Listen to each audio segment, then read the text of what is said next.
दोस्तों हमारा देश का विपक्ष इतना गिर गया है, इतना गिर गया है, और ख़ास करके अखिलेश हो गए, केजरीवाल हो गए, और वैसी को तो आप जानते हैं कि किस प्रकार से लिचड़ाईपन हमेशा से करते रहता है। यदि आप अपने देश की डाटा निकाल करके देखें, हर राज्य में, जैसे कि पश्चिम बंगाल हो गया, केरला हो गया, उत्तर प्रदेश का कुछ राज्य हो गया, जैसे कि आप भेट द्वारका को जानते हैं कि वहाँ पर किस तरह से घुसपैठियों का कब्जा पूरे भेट द्वारका में, कृष्ण नगरी में हो गई। इस चीज़ से आप भली भांति अवगत हैं। लेकिन इसके बावजूद भी जब प्रधानमंत्री के द्वारा बोला जाता है, गृह मंत्री के द्वारा जब बोला जाता है कि हम CA NRC ला करके देश में जितने भी घुसपैठिए उनकी पहचान करेंगे और उन्हें बाहर निकालने का प्रयास करेंगे,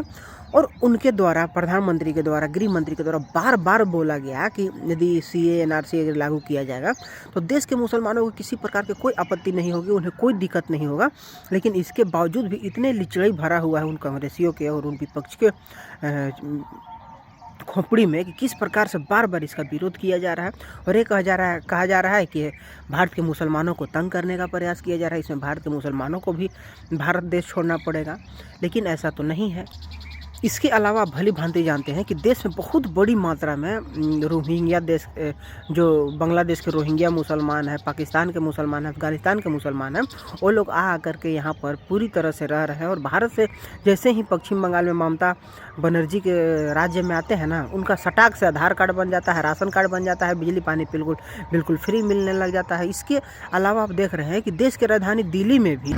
बाहर से आए मुसलमानों को ना बहुत ही सस्ती और बहुत ही अच्छे तरह से सारा का सारा जो सरकारी सुविधा वो मिल जाती है, और वो ऐसे लगते हैं जैसे कि भारत के नागरिक हैं। तो सोचिए कि आने वाले दिन में किस प्रकार से देश की स्थिति होने वाली है, जहाँ पर सिर्फ और सिर्फ मुसलमानों को, आप सोचिए कि भारत देश में यदि 5-6 करोड़ 7 करोड़ यदि बाहरी विदेशी मुसलमान रहेंगे तो आने वाले समय में देश की स्थिति क्या होगी।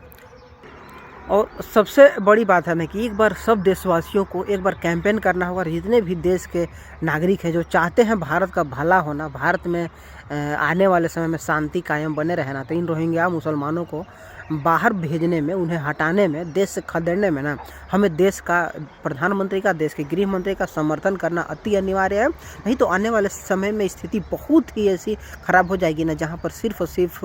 देखेंगे कि आप विदेशी भरे हुए हैं, और विदेशियों के पास कोई दिल दिमाग नहीं होता, वो निर्दयी होते हैं।